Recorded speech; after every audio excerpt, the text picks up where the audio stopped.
Ayun, dumating na nga ang aking order galing Shopee. So ito yung bracket na gagamitin ko sa KRB para sa MDL, no? Kasi sablay yung unang binili. So tara, install na natin to. Kung maglalagay kayo ng bracket na ganito, by the way, check nyo na lang sa Shopee kung saan ko nabili ito, no? So dito nyo siya ilalagay, no? Sa baba, ito. Ayan. Actually natanggal ko na siya eh. Ayan, no? Huwag dito sa taas kasi pag nilagay nyo dito sa taas, sasagi na siya dito. So dito lang. Ayan, natanggal ko na yan. Ayan.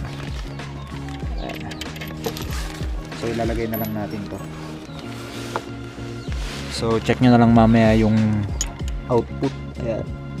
Diyan siya. Dito na yan, pogi, di ba? Meanwhile,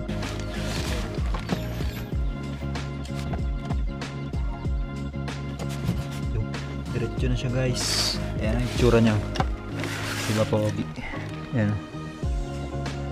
Alright, so ganun din yung gagawin nyo, no? Sa kabila, ganung steps din.